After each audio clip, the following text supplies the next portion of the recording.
بعد فاعوذ باللہ من الشیطان الرجیم بسم اللہ الرحمن الرحیم۔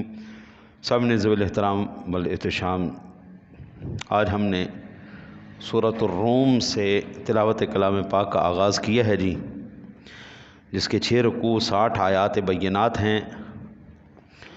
نزول قرآن کے وقت روم ایک ملک کا نام تھا، چونکہ اس سورہ مبارکہ میں رومیوں کے ایرانیوں پر غالب آنے کی پیشن گوئی کی گئی ہے، اسی مناسبت سے اس سورہ مبارکہ کا نام سورۃ الروم رکھا گیا۔ 614 عیسوی میں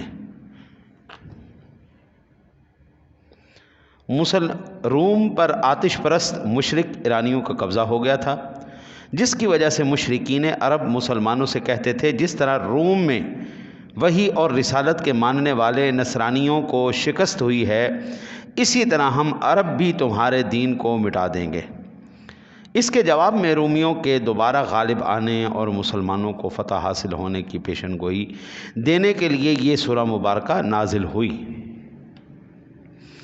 میں نے آج یہ مرکزی مضمون بھی ہے سورہ مبارکہ کا، فتح بدر کی بشارت اور اثبات آخرت ہے۔ میں نے یہ بلکہ آج جمعہ المبارک میں بھی میں نے یہی بات عرض کی تھی۔ میں نے کہا یہ یاد رکھیں، اسلحہ نہیں لڑتا، اسباب نہیں لڑتے۔ آپ کے پاس کتنی بندوقیں ہیں، آپ کے پاس کتنا اسلحہ ہے، آپ کے پاس کتنے بم ہیں، یہ نہیں لڑتے، جذبے لڑتے ہیں، جذبے۔ ایک بندے کے اندر جذبہ ہی نہیں ہے، اسلحہ کیا کر لے گا وہاں پہ؟ حضرت جی اسلحہ دیکھتے ہی اس کی جو ہے نا جی پدی نکل جاتی، کیا کرے گا اسلحہ وہاں پہ؟ اصحاب بدر کے پاس اسلحہ نہیں تھا، جذبہ تھا۔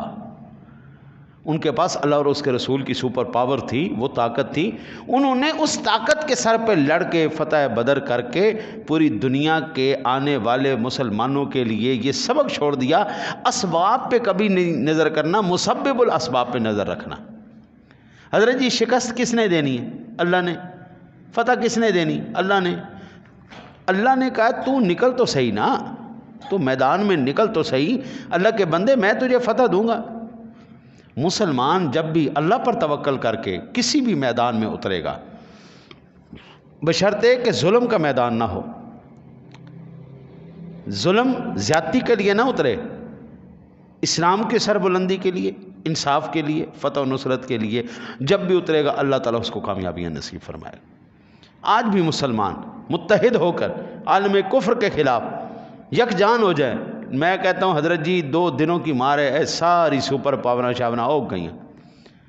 فتح بدر کے اندر ہمیں یہی جو ہے نا سبق اللہ نے دیا، اور اسی سورہ مبارکہ کا یہ مرکزی مضمون بھی ہے۔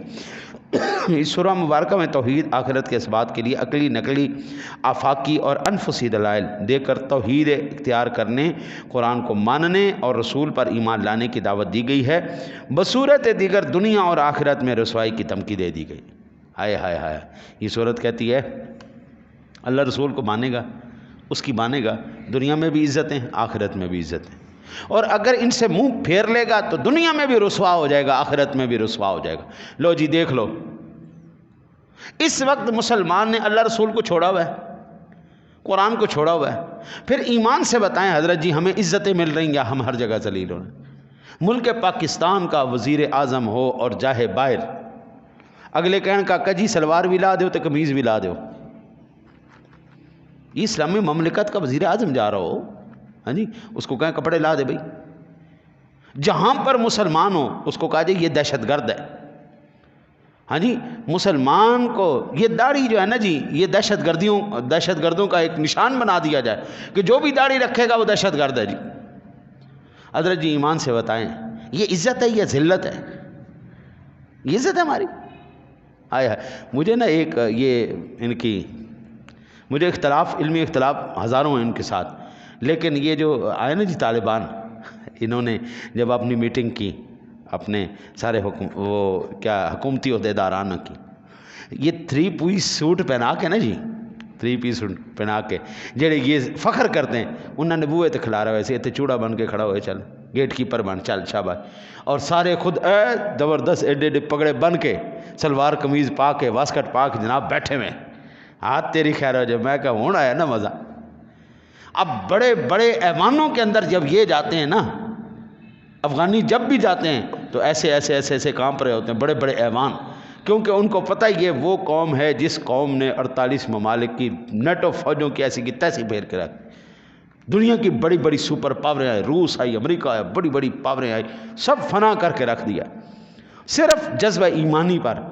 آج ان سے دنیا خوف کھاتی ہے جناب، انہوں نے ان کو تجھے دہشت گرد کہہ کے ویکھو، امریکہ بھی ٹھوک کے جاتے ہیں، پوری دنیا میں جاتے ہیں، اور وہ صرف اور صرف اسلام کا نظام اور نظام مصطفیٰ لے کے کھڑے ہوئے، ان کے دامن میں اللہ اور اس کے رسول کا ہاتھ، اللہ اور اس کے رسول نے ان کو مٹنے نہیں دیا، ختم نہیں ہونے دیا، وہ آج بھی سر بلند ہیں۔ صرف یوں کہیں کہ دین کل بھی سر بلند تھا، دین آج بھی سر بلند ہے، اللہ رسول کا نظام کل بھی سر بلند تھا، اللہ رسول کا نظام آج بھی سر بلند ہے۔ ہم نے جناب یہ ان کو یہ طاغوتی قوتوں کو بنا کے کیا کر لیا؟ کچھ بھی نہیں۔ ساڈے منڈے تو پڑھ لے کے پڑھتے لکھتے اتنے نے تو جا کے نوکریاں باہر کر لین۔ حضور اس سے بڑی ذلت کیا ہے؟ ساڑیاں جوتیاں ساڈے سر، ہاں جی۔ تو یہ ذلت اور رسوائی سورہ روم بتا رہی ہے کہ ہماری اپنی پیدا کی ہوئی ہے۔ سورہ لقمان ہم نے پڑھی آگے جی، اور یہ اللہ آپ کی خیر کرے 31 نمبر سورہ مبارکہ ہے، 4 رکوع ہیں، اس کے 34 آیات بینات ہیں۔ سورہ لقمان ایک بزرگ حکیم کا نام ہے۔ اس سورہ مبارکہ میں ان نصیحتوں کا ذکر ہے جو لقمان حکیم نے اپنے بیٹے کو کی تھیں، اسی مناسبت سے اس کا نام سورہ لقمان رکھا گیا ہے۔ سورہ لقمان میں بتایا گیا ہے کہ اللہ بھی حکیم ہے اور اس کی کتاب قرآن بھی حکیم ہے۔ حضرت لقمان کو بھی حکمت عطا کی گئی تھی۔ اللہ تعالیٰ کا شکر ادا کرنا ضروری ہے۔ دنیا میں آزمائشیں اور آخرت میں جزا اور سزا کا نظام بھی حکمت پر مبنی ہے۔ اس سورہ مبارکہ میں آبا پرستی کی مذمت، شرک کی نامعقولیت اور توحید کی صداقت کو سمجھانے کے لیے لقمان حکیم کی نصیحتوں کو پیش کر کے یہ بتایا گیا ہے کہ ہمیشہ سے سلیم الفطرت اور معقول انسان شرک سے بیزار اور توحید کی صداقتوں کے قائل رہے ہیں۔ یہ اللہ آپ کی خیر کرے، کینا اندہ بڑا انڈیا دا بہت بڑا ایکٹر ہے، بڑا بڑھا ہو گیا ہے، ہاں امیتابھ بچن، امیتابھ بچن۔ یہ نا جی اس نے کہا کہ میں جب قرآن پاک کی صورتیں پڑھتا نا، قل اعوذ برب الفلق اور قل اعوذ برب الناس، مجھے بڑا سکون محسوس ہوتا ہے۔ اس نے کہا کہ جب مجھے سکون چاہیے ہو نا تو میں قرآن کی تلاوت کرتا ہوں۔ یہ آن کیمرہ اس نے بیان دیا۔ حضرت جی قرآن کل بھی سکون دیتا تھا، قرآن آج بھی سکون دیتا ہے۔ قرآن تو خود کہتا ہے الا بذکر اللہ تطمئن القلوب، اللہ کے ذکر میں ہی تو تمہارے دلوں کا اطمینان ہے۔ آج دنیا کا سلیم الفطرت بندہ ہونا چاہیے۔ جس بھی بڑے بڑے جتنے بھی یہ ہے تھے، اللہ تمہاری خیر کر، باکسر، جتنے بڑے بڑے گلوکار، اداکار، جب انہوں نے اسلام کو پڑھا، قرآن کو پڑھا، حضرت جی میں کہتا ہوں یہ لوگ کہتے ہیں کہ ہم تو ابھی تک بالکل اندھیرے میں تھے، جب ہم نے اسلام کو پڑھا، قرآن کو پڑھا تو ہمیں پتہ چلا یار سکون تو ادھر ہے۔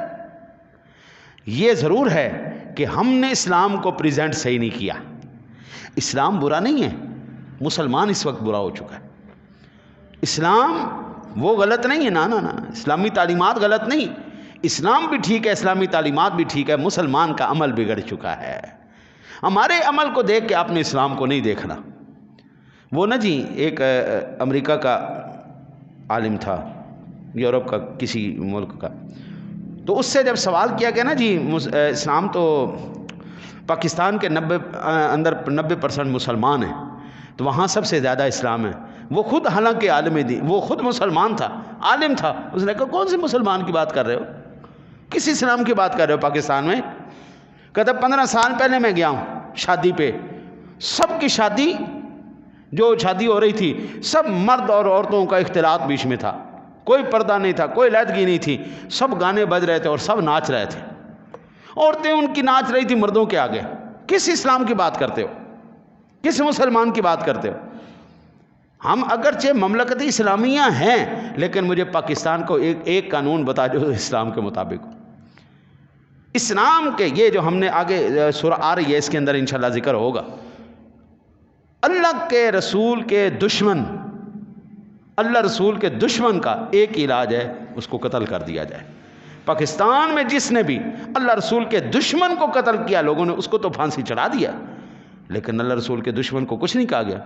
اے ملالہ جڑی نس گئی باہر، حرام خور، نمک حرام، ساری زندگی پاکستان دا کھا کھا کے ہن کتے طرح بھونکدی باہر بہ کے ہے جی، پاکستان کے خلاف بکواس کرتی ہے، پاکستانی جو ہے نا جی خواتین کے خلاف بکواس کرتی ہے جی، لٹ کے رہ گئی سب حرام، بڑا حرام خور انڈیا جا کے بہ گیا وہ طارق فتح، ہاں جی کتا پاکستانی ہو کے یہاں سے جب اس کو جتیاں مار کے نکالا ہے نا، اب وہاں بیٹھ کے پاکستان کے خلاف بھونکتا ہے، اسلام کے خلاف بھونکتا ہے۔ حضرت جی ان لوگوں کا ایک ہی علاج ہے، ان کی گردنیں اڑا دی جائیں، یہ ملک کے بھی غدار ہیں، یہ اسلام کے بھی غدار ہیں، اللہ اور اس کے رسول کے خلاف، اس کے نظام کے خلاف آپ بکواس۔ میں غلط ہو سکتا ہوں، میں گناہ گار ہو سکتا ہوں، ٹھیک ہے، میں نے لیکن میری گندگی کے اندر اسلام کا قصور تو کوئی نہیں ہے نا جی۔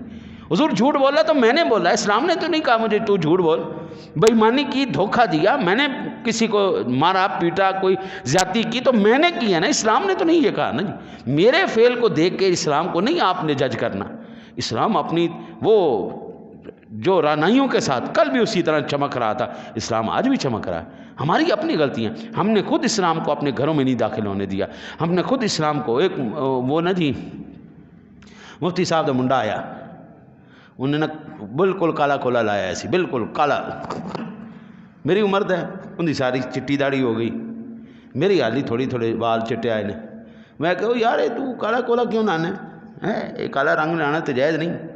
وہ کہتا چھوڑو جی، امی بھی بیٹھی سی، ابا جی بھی بیٹھے سن، تو ابا جی نے کہا کہ یار ہن تیری عمر 40 سال ہو گئی، ان کو رنگ بدل لے، کو براؤن کر لے، کو ہور کر لے، مہندی کر لے، لال کر لے، لیکن ایک کالا جڑا ہے نا جی ہن نہ کر۔ تو ان دی ماں بیٹھی کہندی چپ کر وے، وڈا مفتی نہ ہوئے تاں چلے تو کالا کر لیا کر۔ انہیں کالا رنگ شروع کر دیا، انہیں کالا رنگ شروع کر دیا، ہاں جی۔ اب یہ تو اسلام چل رہا ہے یہاں پہ، اپنی مرضی کا دین ہے، اپنی مرضی کا اسلام ہے، البتہ اللہ معاف کرے۔ نوجوان نو مسلم جو ہے وہ نوجوانوں کو سمجھایا گیا ہے کہ انہیں اپنے مشرک والدین کے ساتھ حسن سلوک تو لازماً کرنا چاہیے، لیکن شرک کے مسئلے میں ان کی اطاعت جائز نہیں۔ اگر کوئی بندہ اللہ تعالیٰ اس کو نصیب کرے، دعوت اسلام کی دعوت اس کو نصیب ہو جائے، اسلام قبول کر لے، ماں باپ اس کے اسلام نہ قبول کرے، میں نے کئی لوگوں کو مسلمان کیا ہے الحمدللہ، 60 کے قریب میں نے غیر مسلموں کو مسلمان کیا ہے۔ بعض مرتبہ فیملیاں بھی مسلمان ہو جاتی، بعض مرتبہ ایک آدھا بندہ مسلمان ہوتا ہے گھر میں سے، تو اس کا مطلب یہ نہیں ہے کہ اب آپ مسلمان ہو گئے تو ماں باپ کے ساتھ آپ زیادتی کریں گے، ان کے ساتھ بدتمیزی کریں گے، بدسلوکی نہیں، ان کے ساتھ اسی طرح حسن سلوک کیا جائے گا، ان کی ہر بات مانی جائے گی، الا یہ کہ وہ شرک کا، اسلام کے خلاف کوئی ایسی بات کریں، شرک کا کوئی اللہ رسول کے خلاف کوئی ان کا حکم نہیں مانا جائے گا، بت پرستی، شرک جو ہے کسی قسم کی کوئی چیز نہیں مانی جائے گی، ہاں حسن سلوک میں ان کے ساتھ برابر رویہ اختیار کیا جائے گا، کسی شرک کے معاملے میں ان کی اطاعت جائز نہیں۔ اچھا جی، اگر سارے درخت، اللہ تعالیٰ نے اس کے آخر میں ارشاد فرمایا اگر سارے درخت قلم بن جائے، سمندر دوات بن جائیں، 7 مزید سمندر روشنائی مہیا کریں، ہاں جی، تب بھی تم اللہ تعالیٰ کی صفات کو نہیں لکھ سکتے۔ یہ کون کہہ رہا ہے؟ قرآن کہہ رہا ہے۔ کیا کہہ رہا ہے؟ ساری دنیا کے درخت قلم بنا دیے جائیں، سارے سمندر سیاہی بنا دیے جائیں، اور 7 اتنے اور آ جائیں، ہاں جی، 70% کے زیادہ سمندر ہے اور باقی 20-30% ہماری زمین ہے، اتنا اور آ جائے، اللہ کیا کہتا ہے؟ تم اس کی صفات لکھنا شروع کر دو، اس کی صفات ختم ہے۔ اس کا مطلب یہ ہوا اللہ کی تعریف کرنا، اللہ کی صفات بیان کرنا، اللہ کی حد بیان کرنا مخلوق کے اختیار میں ہی نہیں ہے۔ اب یہ مسئلہ بھی سن لیں اور یہ مسئلہ بھی سماعت فرمائیں، جن لوگوں نے کہا ہم حضور کو اللہ سے بڑھا دیتے ہیں، ہم حضور کی اتنی تعریف کرتے ہیں کہ اللہ سے بڑھا دیتے ہیں، اللہ تو کہہ رہا ہے میری صفاتوں کو مئی کا لال لکھ نہیں سکتا، ہاں جی، اللہ تو کہہ رہا ہے ساری دنیا کے درخت قلم بنے، سمندر دواتے بن جائیں، اس کی صفات لکھنا شروع کر دو، اس کی شان لکھنا شروع کر دو، تم نہیں لکھ پاؤ گے، اتنی صفات اور اتنی شانیں ہیں۔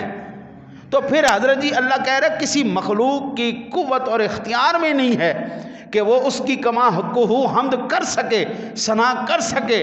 ہم پھر کیوں نہ کہیں یا صاحب الجمال و یا سید البشر، جس کی ہم تعریف کر سکتے ہیں ہم اس کی تو کریں گے نا جی، ہاں جی، یا صاحب الجمال و یا سید البشر من وجهک المنیر لقد نور القمر لا يمکن الثناء کما کان حقہ، بعد از خدا بزرگ تو یہ قصہ مختصر، ٹھیک ہے جی۔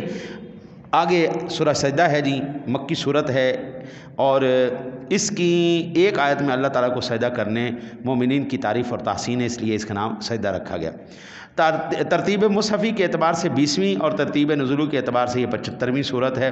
اس سورہ مبارکہ میں اللہ تعالیٰ کی وحدانیت، خالقیت، ربوبیت پر دلائل، قرآن مجید کی حقانیت اور سرور دو عالم صلی اللہ علیہ وسلم کی رسالت کے برحق ہونے اور معاد کا بیان ہے۔ پچھلی امتوں کے منکرین کا انجام اس زمانہ کے منکرین کو ڈرایا گیا۔ ہاں جی، اور اس صورت کی ابتدا میں قرآن کے من جانب اللہ ہونے اور رسالت محمدی صلی اللہ علیہ وسلم کے برحق ہونے اور اللہ تعالیٰ کے خالق اور مدبر ہونے کا بیان ہے۔ وہی بیان جو ہمیں پیچھے نظر آ رہا ہے، وہی تسلسل آگے چلتا آ رہا ہے۔ اللہ تعالیٰ نے ساری قوموں کا ذکر کر کے بتایا کہ یہ یاد رکھو جو پہلی قومیں نہیں نہ رہی، دنیا میں سب سے افضل ترین پہلی قوم کون سی ہے؟ بنی اسرائیل، سب سے پہلی قوم۔ یا بنی اسرائیل اذکروا نعمتی التی انعمت علیکم وانی فضلتکم علی العالمین، ہم نے تمہیں عالمین پر فضیلت دی۔ تمام عالمین پر فضیلت حاصل ہونے کے بعد جیسے ہی اللہ کے نبی کا دامن چھوٹا، ذلت و رسوائی مقدر بن گئی۔ حضرت جی اگر آج ہم رحمت للعالمین کی امت ہیں اور اگر ہماری تعلیمات اس رحمت للعالمین کے ہمارے عمل، ہمارے تمام کے تمام مسائل اگر اس رحمت للعالمین کی تعلیمات کے مطابق نہیں ہوں گے تو پھر یاد رکھنا اللہ کو ہماری ضرورت کوئی نہیں، ہمیں اللہ کی ضرورت ہے۔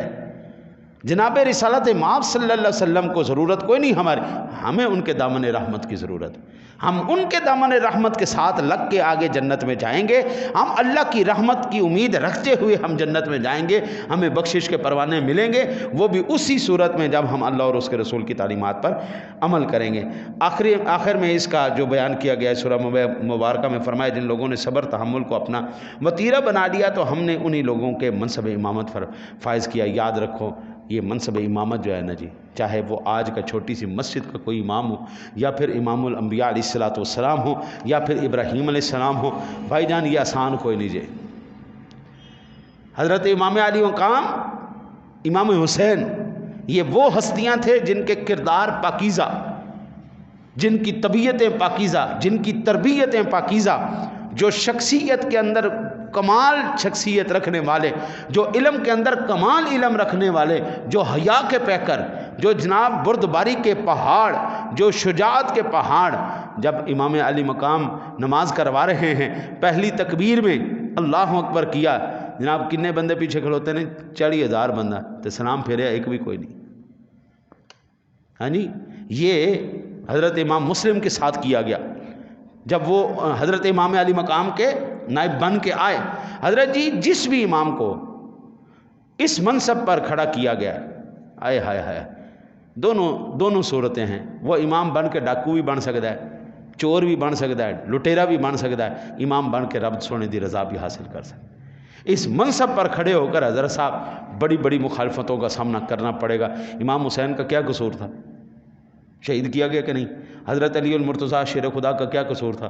شہید کیا گیا کہ نہیں؟ حضرت عثمان غنی کا کیا قصور تھا؟ شہید کیا گیا کہ نہیں؟ حضرت عمر فاروق اعظم کا کیا قصور تھا؟ شہید کیا گیا کہ نہیں؟ حضور کو شہید کرنے کی کوشش کی گئی کہ نہیں؟ وہ تو اللہ نے کہا تھا نا واللہ یعصمک من الناس، محبوب ہم آپ کو محفوظ رکھیں گے، کسی کی جرت نہیں آپ کو کچھ کہہ سکے، ورنہ حضور کو نہیں زہر دیا گیا۔ بھائی جو بھی اس منصب پہ آیا ہے، آزمائشیں تو اس کو ضرور دینی پڑی۔ سورہ احزاب کی ہم نے تلاوت کی، مدنی ہے، جس میں 9 رکوع 73 آیات مقدسات ہیں۔ ترتیب مصحفی کے اعتبار سے 33 نمبر کی ہے۔ احزاب حزب کی جمع ہے جس کا معنی ہے جماعت یا گروہ۔ اس سورہ مبارکہ میں غزوہ احزاب کا ذکر ہے جس میں اسلام مخالف گروہ اکٹھے ہو کر مسلمانوں کے مد مقابل آ گئے تھے، اسی مناسبت سے اس سورہ مبارکہ کا نام احزاب رکھا گیا۔ اس سورہ مبارکہ میں بنیادی طور پر 3 بڑے موضوعات یعنی اجتماعی آداب، شرعی احکامات اور غزوہ احزاب اور غزوہ بنی قریظہ ان کے ضمن میں منافقین کے کردار سے بحث کی گئی ہے۔ چنانچہ اس سورہ مبارکہ میں معاشرتی آداب، سماجی عدل و انصاف، شرعی احکامات کے ضمن میں پردے، حجاب کے احکامات تفصیل سے بیان کرنے کے ساتھ ساتھ نبی اکرم صلی اللہ علیہ وسلم کی توہین کرنے کی سزا اور ختم نبوت کا اعلان کرتے ہوئے ایک اہم دستور، قانونی اور ایمانی نکتے کی وضاحت کے لیے مومنین کو صاف صاف بتایا گیا ہے کہ انہیں اللہ اور اس کے رسول صلی اللہ علیہ وسلم کے فیصلے کے خلاف کوئی دوسرا موقف اختیار کرنے کی آزادی حاصل نہیں ہے۔ یہ میں کہوں نا جی میرا جسم میری مرضی، نہیں، اللہ کہتا ہے جسم اللہ کا، مرضی اللہ رسول کی، جسم اللہ کا، مرضی رسول کی، یہ ہے جناب، نہ تیرا جسم نہ تیری مرضی۔ اس کے علاوہ زمانہ جاہلیت کے بعد اعتقادات، بدعات کی تردید کرتے ہوئے 3 جاہلانہ خیالات، تصورات کو بیان کیا گیا ہے۔ ایک یہ کہ اللہ نے کسی انسان کے پہلو میں 2 دل نہیں بنائے، بلکہ انسان کے دل میں انسان کے سینے میں ایک ہی دل ہوتا ہے، یا ایمان ہوگا یا کفر ہوگا، اس میں 2 چیزیں نہیں آ سکتی۔ اور اللہ وحدہ لا شریک نے دوسرا یہ کہ اگر کوئی شخص اپنی بیوی کو ماں کے ساتھ مشابہت دے دے تو اس سے بیوی ہمیشہ کے لیے حرام نہیں ہوتی۔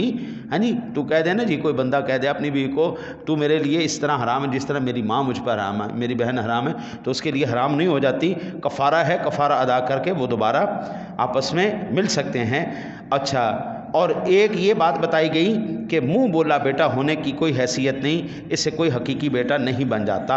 ہاں جی، نبی اکرم صلی اللہ علیہ وسلم نے حضرت زید کو لے کے پالا تھا نا جی، تو لوگ کہتے تھے زید بن محمد، زید بن محمد، تو اللہ وحدہ لا شریک نے فرمایا ما کان محمد ابا احد من رجالکم، نہیں، حضور کسی مرد کے باپ نہیں ہے۔